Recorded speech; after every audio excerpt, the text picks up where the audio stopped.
Hello students, today we are starting with lesson 3 of chapter 1. So ਇਹਦੇ ਵਿੱਚ ਬੇਟਾ next ਜਿਹੜਾ ਤੁਹਾਡਾ article ਹੈ that is distribution of n particles in two compartments. In general ਦੇਖੋ ਅਸੀਂ 1 particle ਦੇ ਲਈ ਕੀਤਾ, 2 ਦੇ ਲਈ ਕੀਤਾ, 3 ਦੇ ਲਈ ਕੀਤਾ, 4 ਦੇ ਲਈ ਕੀਤਾ।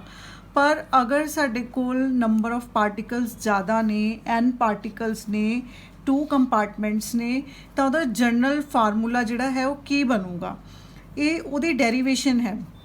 ਤਾਂ ਸਪੋਜ਼ ਕਰੋ ਇਨੀਸ਼ੀਅਲੀ ਅਗਰ n ਨੰਬਰ ਆਫ ਪਾਰਟੀਕਲਸ ਨੇ, n ਨੰਬਰ ਆਫ ਪਾਰਟੀਕਲਸ ਨੇ, ਹੁਣ ਅਸੀਂ ਪਿੱਛੇ ਸਟੱਡੀ ਕਰ ਚੁੱਕੇ ਹਾਂ ਕਿ ਅਗਰ ਅਸੀਂ ਪਾਰਟੀਕਲ ਨੂੰ ਡਿਸਟਰੀਬਿਊਟ ਕਰਦੇ ਹਾਂ ਤਾਂ ਉਹ ਕਿੰਨੇ ਵੇਜ਼ ਦੇ ਨਾਲ ਡਿਸਟਰੀਬਿਊਟ ਹੋ ਸਕਦੇ ਹੈ ਜਾਂ ਉਹਨਾਂ ਦੇ ਕਿੰਨੇ ਅਰੇਂਜਮੈਂਟਸ ਬਣ ਸਕਦੇ ਨੇ।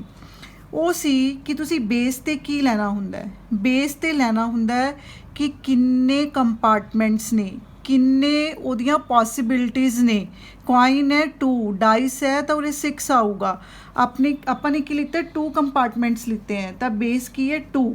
ਨੰਬਰ ਆਫ ਪਾਰਟੀਕਲਸ ਕਿੰਨੇ ਨੇ n, ਤਾਂ n particles can be distributed in ways is equal to 2 raise to the power n। ਤਾਂ ਟੋਟਲ ਮਾਈਕਰੋਸਟੇਟਸ ਨੇ ਜਿਹੜੀਆਂ ਸਿਸਟਮ ਦੀਆਂ ਉਹ ਕਿੰਨੀਆਂ ਬਣ ਗਈਆਂ 2 raise to the power n ਬਣ ਗਈਆਂ। ਤੇ ਮੈਕਰੋਸਟੇਟਸ ਕਿੰਨੀਆਂ ਹੁੰਦੀਆਂ ਨੇ, ਮੈਕਰੋਸਟੇਟਸ n+1 ਹੁੰਦਾ ਹੈ, n+1 मतलब ਮੈਕਰੋਸਟੇਟ ਹਮੇਸ਼ਾ ਇੱਕ ਜ਼ਿਆਦਾ ਹੋਊਗੀ ਜਿੰਨੇ ਨੰਬਰ ਆਫ ਤੁਹਾਡੇ ਕੋਲ ਪਾਰਟੀਕਲਸ ਨੇ।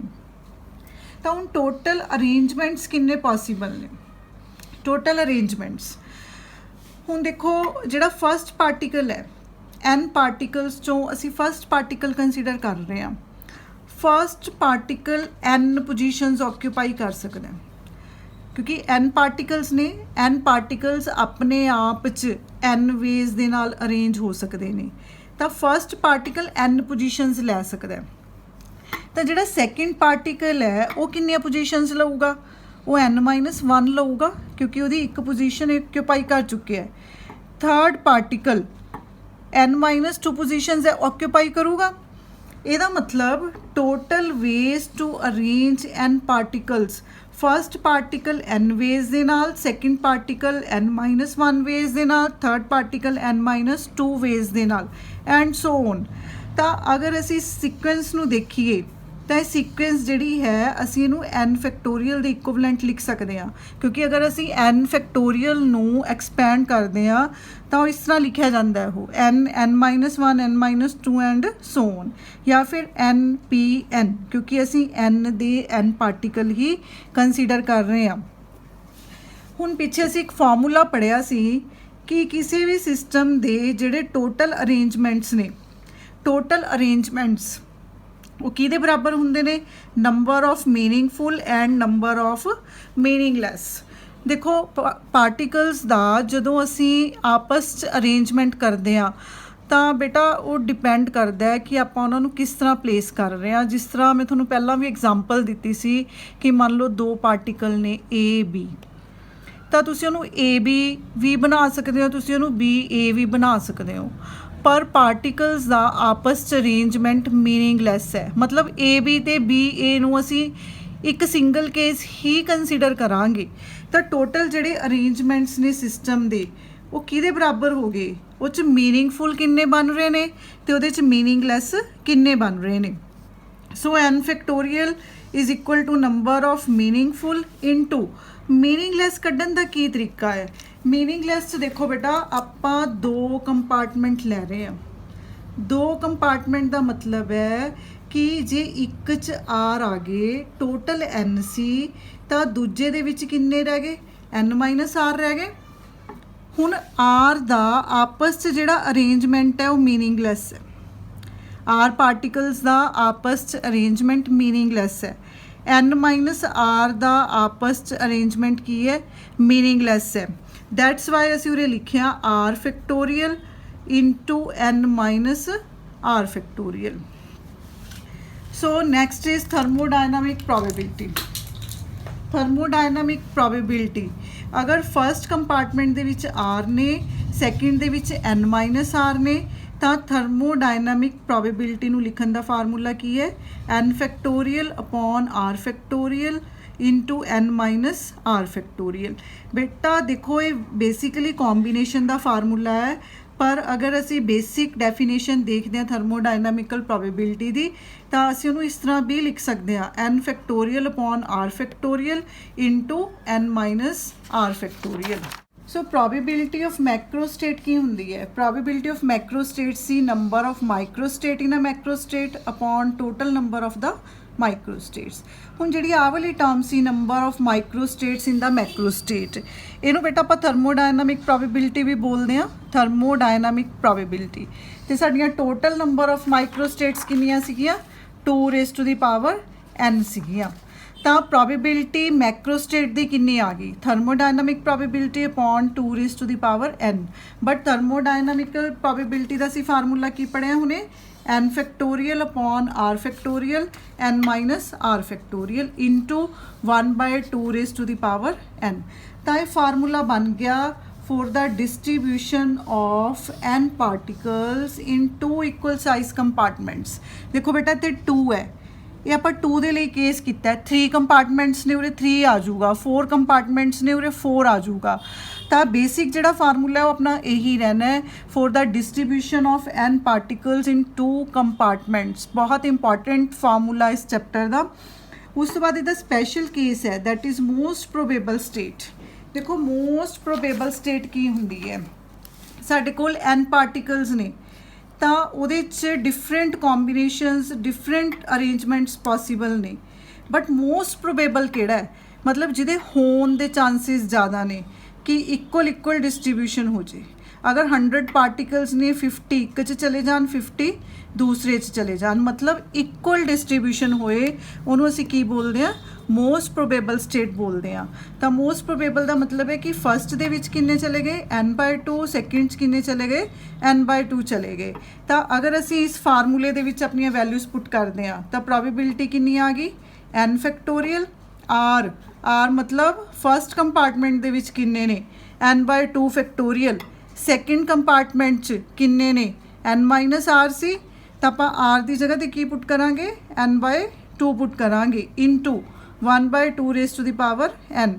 ਤਾਂ n factorial n/2 factorial, n ਚੋਂ n/2 ਮਾਈਨਸ ਕਰੋਗੇ, n/2 ਫੈਕਟੋਰੀਅਲ ਇੰਟੂ 1/2n। ਤਾਂ ਇਹ ਤੁਹਾਡਾ ਫਾਰਮੂਲਾ ਬਣ ਗਿਆ for the most probable state. Next ਹੈ ਮਿਨੀਮਮ ਪ੍ਰੋਬੇਬਲ। ਮਿਨੀਮਮ ਪ੍ਰੋਬੇਬਿਲਿਟੀ ਕਿਸ ਸਟੇਟ ਦੀ ਹੈ, ਮਿਨੀਮਮ ਪ੍ਰੋਬੇਬਿਲਿਟੀ ਹੈ ਕਿ ਇੱਕ 'ਚ ਕੋਈ ਵੀ ਨਾ ਜਾਏ, ਦੂਸਰੇ 'ਚ ਸਾਰੇ ਚਲੇ ਜਾਣ। ਇਹ ਮਿਨੀਮਮ ਪ੍ਰੋਬੇਬਲ ਸਟੇਟ ਹੁੰਦੀ ਹੈ ਕਿ ਬਿਲਕੁਲ ਹੀ ਅਨਇਕੁਅਲ ਡਿਸਟ੍ਰੀਬਿਊਸ਼ਨ ਹੈ, ਕਿ ਇੱਕ ਬਿਲਕੁਲ ਐਮਟੀ ਹੈ, ਬਾਕੀ ਸਾਰੇ ਪਾਰਟੀਕਲ ਦੂਸਰੇ 'ਚ ਚਲੇ ਗਏ। ਤਾਂ ਮਿਨੀਮਮ ਪ੍ਰੋਬੇਬਲ ਸਟੇਟ ਕੀ ਹੋਊਗੀ, ਅਗੇਨ ਬੇਟਾ ਇਸੇ ਫਾਰਮੂਲੇ 'ਚ ਪੁੱਟ ਕਰੋ। ਦੇਖੋ n ਫੈਕਟੋਰੀਅਲ r ਮਤਲਬ ਫਸਟ ਕੰਪਾਰਟਮੈਂਟ 'ਚ ਕਿੰਨੇ ਹੈ, 0, ਸੈਕਿੰਡ 'ਚ r ਦੀ ਜਗ੍ਹਾ ਕੀ ਪੁੱਟ ਕਰਾਂਗੇ, 0, n ਫੈਕਟੋਰੀਅਲ ਬਚ ਗਿਆ ਇੰਟੂ 1/2n। n ਫੈਕਟੋਰੀਅਲ ਨਾਲ n ਫੈਕਟੋਰੀਅਲ ਕੈਂਸਲ, ਆਨਸਰ ਕੀ ਆ ਗਿਆ ਤੁਹਾਡਾ 1/2n। ਮੀਨਸ ਅਗਰ ਤੁਹਾਨੂੰ ਕੋਈ ਨੂਮੈਰੀਕਲ ਆ ਜਾਂਦਾ ਹੈ, ਉਸ ਨੂਮੈਰੀਕਲ 'ਚ ਤੁਸੀਂ ਮੋਸਟ ਪ੍ਰੋਬੇਬਲ ਸਟੇਟ ਕੱਢਣੀ ਹੈ ਤਾਂ ਤੁਸੀਂ ਆਹ ਵਾਲਾ ਫਾਰਮੂਲਾ ਅਪਲਾਈ ਕਰੋਗੇ। ਦਿਸ ਮਿਨੀਮਮ ਪ੍ਰੋਬੇਬਲ ਸਟੇਟ ਕੱਢਣੀ ਹੈ, ਡਾਇਰੈਕਟ 1/2n ਦਾ ਫਾਰਮੂਲਾ ਅਪਲਾਈ ਕਰ ਦੋਗੇ। ਸੋ ਇੱਥੇ ਆਪਣਾ ਇਹ ਫਸਟ ਆਰਟੀਕਲ ਕੰਪਲੀਟ ਹੈ। ਹਾਂਜੀ, ਨੈਕਸਟ ਟੌਪਿਕ ਹੈ ਬੇਟਾ Sterling formula. Sterling formula next ਆਪਣੀਆਂ ਡੈਰੀਵੇਸ਼ਨਸ ਦੇ ਵਿੱਚ ਵੀ ਯੂਜ਼ ਹੋਣਾ ਹੈ ਤੇ ਬੇਟਾ ਇਹਦੀ ਇਟ ਸੈਲਫ ਡੈਰੀਵੇਸ਼ਨ ਵੀ ਐਗਜ਼ਾਮਸ 'ਚ ਆ ਜਾਂਦੀ ਹੈ ਔਰ ਇਹਦੇ ਨਾਲ ਰਿਲੇਟਿਡ ਨੂਮੈਰੀਕਲ ਵੀ ਕਈ ਵਾਰ ਆ ਜਾਂਦਾ ਐਗਜ਼ਾਮ ਦੇ ਵਿੱਚ। ਦੇਖੋ ਸਟਰਲਿੰਗ ਫਾਰਮੂਲਾ ਹੈ ਕੀ, ਸਟਰਲਿੰਗ ਫਾਰਮੂਲਾ ਹੈ ਕਿ ਅਗਰ ਤੁਹਾਡੇ ਕੋਲ n ਫੈਕਟੋਰੀਅਲ ਹੈ, ਦੇਖੋ n ਇਟ ਸੈਲਫ ਬਹੁਤ ਲਾਰਜ ਹੈ ਕਿਉਂਕਿ ਆਪਾਂ ਇਹਦੇ 'ਚ ਪੜ੍ਹ ਇਹੀ ਪੁੱਛ ਰਹੇ ਹਾਂ ਕਿ ਸਾਡੇ ਕੋਲ ਲਾਰਜ ਨੰਬਰ ਆਫ ਪਾਰਟੀਕਲਸ ਨੇ, n ਬਹੁਤ ਲਾਰਜ ਨੇ। ਤੁਸੀਂ ਉਹਦਾ ਫੈਕਟੋਰੀਅਲ ਅਗਰ ਸੋਲਵ ਕਰਦੇ ਹੋ ਤਾਂ ਇੰਨੀ ਵੱਡੀ ਵੈਲਿਊ ਨੂੰ ਹੈਂਡਲ ਕਰਨਾ ਮੁਸ਼ਕਿਲ ਹੋ ਜਾਂਦਾ ਹੈ, ਤਾਂ ਉਹਦੇ ਲਈ ਉਹਨੂੰ ਲੌਗ ਦੇ ਨਾਲ ਸੋਲਵ ਕੀਤਾ ਜਾਂਦਾ ਹੈ। ਤਾਂ ਇੱਕ ਫਾਰਮੂਲਾ ਦਿੱਤਾ ਗਿਆ ਕਿ ਅਗਰ ਤੁਹਾਡੇ ਕੋਲ ਲੌਗ n ਫੈਕਟੋਰੀਅਲ ਹੈ ਤਾਂ ਤੁਸੀਂ ਉਹਨੂੰ n log n-n ਲਗਾ ਕੇ ਸੋਲਵ ਕਰ ਸਕਦੇ ਹੋ। ਠੀਕ ਹੈ, ਹੁਣ ਆਪਾਂ ਇਹ ਫਾਰਮੂਲੇ ਨੂੰ ਡਰਾਈਵ ਕਰਨਾ ਹੈ ਤੇ ਉਹਦਾ ਪ੍ਰੂਫ ਕੀ ਹੈ। ਦੇਖੋ ਹੁਣ ਇਨੀਸ਼ੀਅਲੀ ਆਪਾਂ n ਫੈਕਟੋਰੀਅਲ ਲੈਂਦੇ ਆ। n ਫੈਕਟੋਰੀਅਲ ਆਪਾਂ ਕਿਸ ਤਰ੍ਹਾਂ ਲਿਖਦੇ ਆ, n-1 n-2 and so on. log ਲੈ ਲਓ ਬੇਟਾ ਦੋਨੋਂ ਸਾਈਡਸ ਤੇ, log n factorial, log n multiply 'ਚ ਹੁੰਦਾ ਹੈ ਤਾਂ ਆਪਣੀਆਂ ਵੈਲਿਊਜ਼ ਪਲੱਸ ਹੋ ਜਾਂਦੀਆਂ ਨੇ, plus log n-1 plus log n-2 and so on.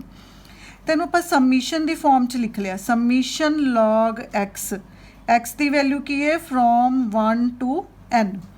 ਹੁਣ n ਆਪਣਾ ਲਾਰਜ ਹੈ, ਅਗਰ n ਲਾਰਜ ਹੈ ਤਾਂ ਸਮੀਸ਼ਨ ਦੇ ਸਾਈਨ ਨੂੰ ਅਸੀਂ ਇੰਟੀਗ੍ਰੇਸ਼ਨ ਦੇ ਸਾਈਨ 'ਚ ਚੇਂਜ ਕਰ ਸਕਦੇ ਹਾਂ, four 1 to n log x dx। ਹੁਣ ਇਹ log x ਦੀ ਆਪਾਂ ਇੰਟੀਗ੍ਰੇਸ਼ਨ ਕਰਨੀ ਹੈ ਤਾਂ log x the integration as it is ਨਹੀਂ ਹੋਏਗੀ, ਤੁਸੀਂ ਆਈਲੈਟ ਦਾ ਰੂਲ ਲਗਾ ਕੇ ਬੇਟਾ ਨੂੰ ਕਰੋਗੇ ਇੰਟੀਗ੍ਰੇਸ਼ਨ ਬਾਏ ਪਾਰਟਸ। ਉਹਦੇ ਲਈ ਕੀ ਹੈ ਕਿ ਸਾਨੂੰ ਇੱਕ ਐਲਜੈਬਰਿਕ ਫੈਕਟਰ ਨਾਲ ਲਗਾਉਣਾ ਪਊਗਾ, ਅਸੀਂ 1 ਕੰਸੀਡਰ ਕਰ ਲੈਣੇ ਹੁੰਦੇ ਆ, ਤਾਂ log x into 1 dx। ਤਾਂ ਅਗਰ ਤੁਸੀਂ ਇਹਦੀ ਇੰਟੀਗ੍ਰੇਸ਼ਨ ਬਾਏ ਪਾਰਟਸ ਕਰਦੇ ਹੋ ਬੇਟਾ, ਆਉਂਦੀ ਹੋਏਗੀ ਤੁਹਾਨੂੰ ਸਭ ਨੂੰ integration by parts, x log x 1 raised to the power n minus 1 raised to the power n log x the 1 by x, ਇਹਦੀ 1 ਦੀ integration x dx, x log x 1 to n minus 1 to n, x ਨਾਲ x ਕੱਟਿਆ ਗਿਆ dx, x log x 1 to n minus dx the integration x from 1 to n। ਤਾਂ ਅਗਰ ਅਸੀਂ limits ਪੁੱਟ ਕਰਦੇ ਹਾਂ ਤਾਂ initially n log n minus x ਦੀ ਜਗ੍ਹਾ ਫਿਰ 1 log 1 ਮਾਈਨਸ x ਦੀ ਜਗ੍ਹਾ ਤੇ n ਮਾਈਨਸ ਲੋਅਰ ਲਿਮਿਟ 1 ਬਣ ਗਿਆ। log 1 ਬੇਟਾ 0 ਹੁੰਦਾ ਹੈ, 1 ਦਾ log 0 ਹੋਏਗਾ ਤਾਂ n log n minus n-1 ਬਚ ਗਿਆ। ਹੁਣ ਕਿਉਂਕਿ n ਬਹੁਤ ਲਾਰਜ ਹੈ ਤਾਂ ਇੱਥੇ ਅਪਰੋਕਸੀਮੇਸ਼ਨ ਲਗਾਈ ਹੈ ਕਿ ਅਗਰ n ਲਾਰਜ ਹੈ ਤਾਂ n-1 ਨੂੰ ਅਸੀਂ ਅਪਰੋਕਸੀਮੇਟਲੀ n ਲਿਖ ਸਕਦੇ ਹਾਂ, ਤਾਂ ਇੱਥੇ n-1 ਨੂੰ ਕੀ ਲਿਖ ਲਿਆ, n ਲਿਖ ਲਿਆ, ਤਾਂ ਇੱਥੇ ਤੁਹਾਡਾ ਇਹ ਫਾਰਮੂਲਾ ਪ੍ਰੂਵ ਹੋ ਗਿਆ। ਕਲੀਅਰ ਹੈ? ਹਾਂਜੀ, ਸਟਰਲਿੰਗ ਫਾਰਮੂਲਾ ਦੇ ਬੇਸਡ ਬੇਟਾ ਤੁਹਾਡੀ ਬੁੱਕ ਦੇ ਵਿੱਚ ਇੱਕ ਐਗਜ਼ਾਮਪਲ ਗਿਵਨ ਹੈ, ਉਹ ਐਗਜ਼ਾਮਪਲ ਤੁਸੀਂ ਕਰਨੀ ਹੈ ਆਪਣੇ ਆਪ। Calculate percentage error in using Stirling formula when n is equal to 5। ਤੁਸੀਂ ਪਰਸੈਂਟੇਜ ਐਰਰ ਕੈਲਕੂਲੇਟ ਕਰਨੀ ਹੈ ਸਟਰਲਿੰਗ ਫਾਰਮੂਲੇ 'ਚ ਜਦੋਂ n ਦੀ ਵੈਲਿਊ 5 ਹੈ। ਦੇਖੋ ਬੇਟਾ ਤੁਹਾਡੀ ਬੁੱਕ 'ਚ 5 ਹੈ ਬਟ ਇਹ ਵੈਲਿਊ ਕੋਈ ਵੀ ਆ ਸਕਦੀ ਹੈ, ਪੇਪਰ 'ਚ 7 ਆ ਸਕਦਾ, 9 ਆ ਸਕਦਾ, 10 ਆ ਸਕਦਾ, ਕੁਝ ਵੀ ਆ ਸਕਦਾ। ਹੁਣ ਪਰਸੈਂਟੇਜ ਐਰਰ ਦਾ ਕੀ ਮਤਲਬ ਹੈ? ਐਕਚੁਅਲੀ ਆਪਾਂ ਇਹ ਫਾਰਮੂਲਾ ਪੜ੍ਹ ਰਹੇ ਹਾਂ log n factorial is equal to n log n minus n।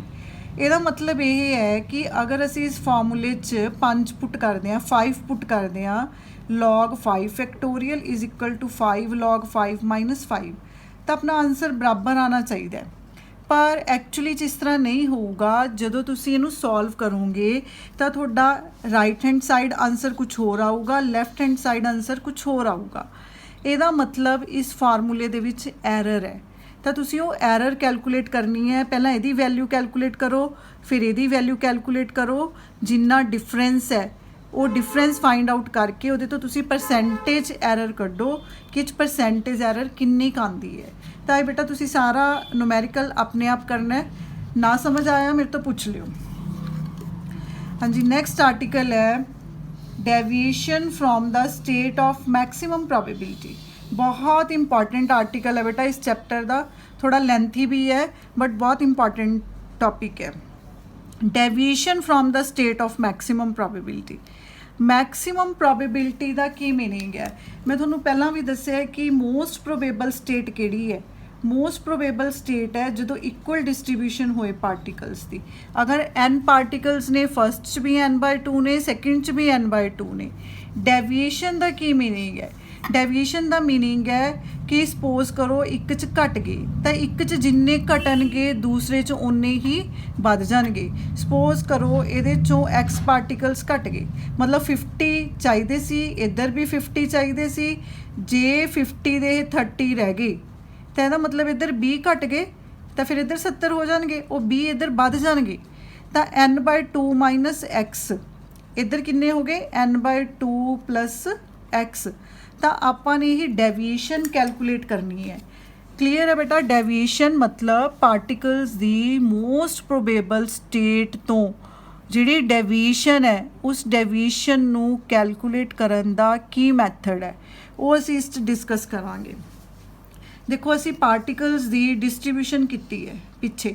Particles ਦੀ ਡਿਸਟ੍ਰੀਬਿਊਸ਼ਨ ਦੀ ਪ੍ਰੋਬੇਬਿਲਿਟੀ ਕੀ ਸੀ n factorial r factorial n minus r factorial into 1/2 raise to the power n। ਇਹਦੀ ਮੋਸਟ ਪ੍ਰੋਬੇਬਲ ਸਟੇਟ ਕੀ ਸੀ n/2 ਇੱਥੇ ਪੁੱਟ ਕੀਤਾ ਤਾਂ ਸਾਡੇ ਕੋਲ ਮੋਸਟ ਪ੍ਰੋਬੇਬਲ ਸਟੇਟ ਕੀ ਆ ਗਈ n factorial n/2 factorial n/2 factorial into 1/2 raise to the power n। ਜਾਂ ਫਿਰ ਅਸੀਂ ਇਹਨੂੰ ਕੀ ਲਿਖ ਸਕਦੇ ਹਾਂ n ਫੈਕਟੋਰੀਅਲ n/2 ਫੈਕਟੋਰੀਅਲ ਦਾ square into 1/2 raise to the power n। Let it is equation number 1। ਹੁਣ ਸਪੋਜ਼ ਕਰੋ ਕਿ ਇਹਨਾਂ ਦੀ ਸਟੇਟ 'ਚ ਡੈਵੀਏਸ਼ਨ ਆ ਗਈ x ਦੀ। ਤਾਂ ਡੈਵੀਏਸ਼ਨ x ਦਾ ਮਤਲਬ ਕੀ ਹੈ ਕਿ ਫਸਟ ਕੰਪਾਰਟਮੈਂਟ ਦੇ ਵਿੱਚ x ਘਟ ਗਏ, ਸੈਕਿੰਡ ਕੰਪਾਰਟਮੈਂਟ ਦੇ ਵਿੱਚ ਉਨੇ ਹੀ x ਇਨਕਰੀਜ਼ ਹੋ ਗਈ।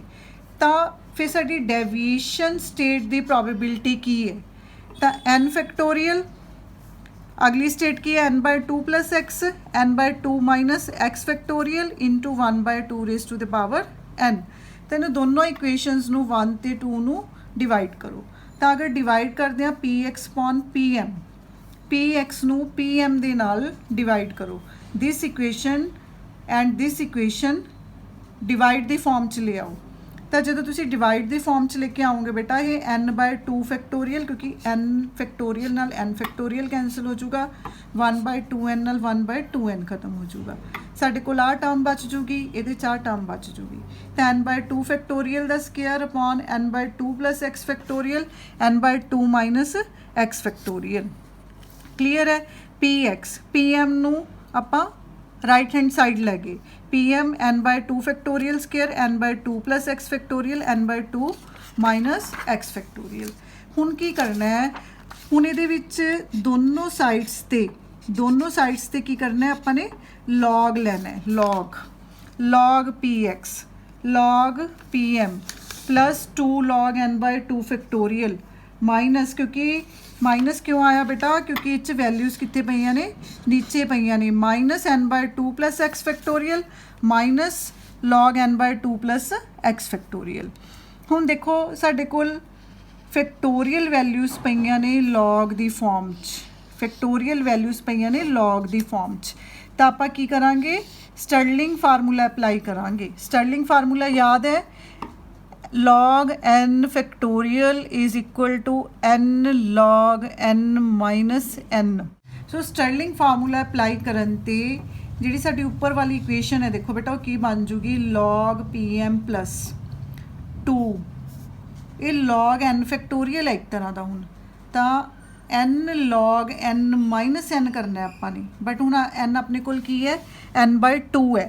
तां n/2 log n/2 minus n/2 minus similarly इत्थे n log n minus n minus this minus, उसी तरह next value n log n minus n। Clear है।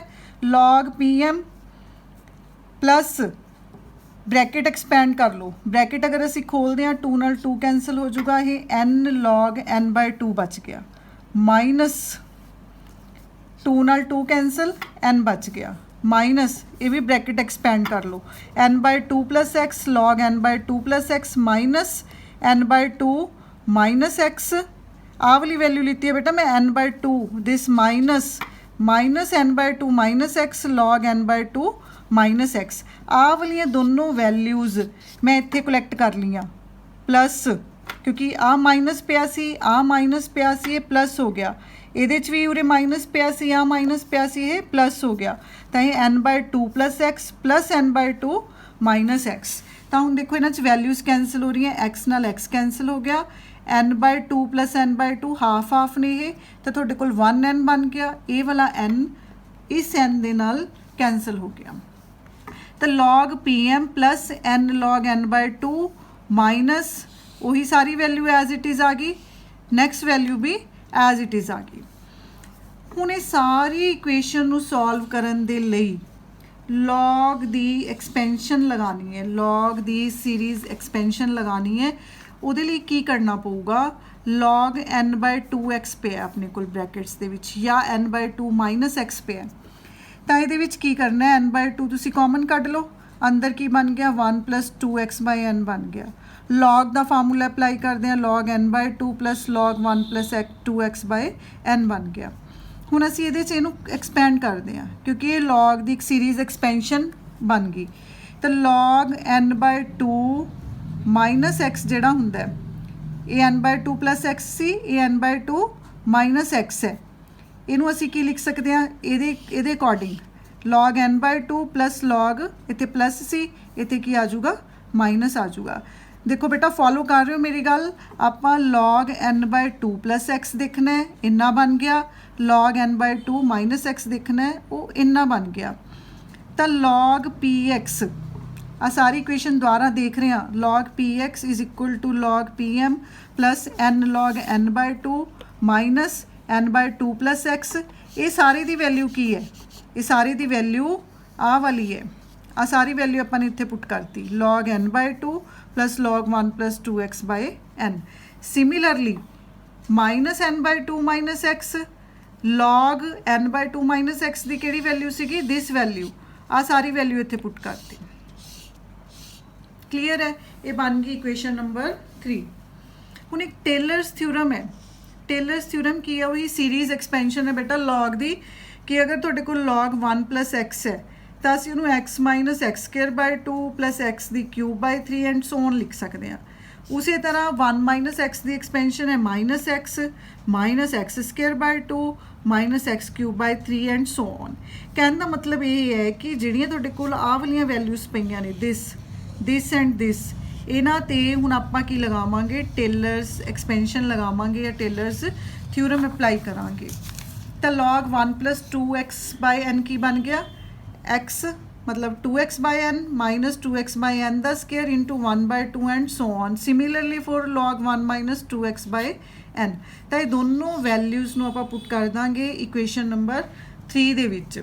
ਹਾਂਜੀ ਬੇਟਾ, ਜਦੋਂ ਅਸੀਂ 3rd ਨੰਬਰ ਇਕੁਏਸ਼ਨ 'ਚ ਵੈਲਿਊਜ਼ ਪੁੱਟ ਕਰਾਂਗੇ, ਪੁੱਟ ਕਰਨ ਤੋਂ ਬਾਅਦ ਇਹ ਜਿਹੜਾ ਸਾਰਾ ਸਟੈਪਸ ਨੇ, ਇੱਥੇ ਤੱਕ 2 ਸਟੈਪਸ ਆਉਂਦੇ ਆ ਇਹਦੇ ਵਿੱਚ, ਇਹ ਸਿੰਪਲ ਐਲਜੈਬਰਿਕ ਕੈਲਕੂਲੇਸ਼ਨਸ ਨੇ।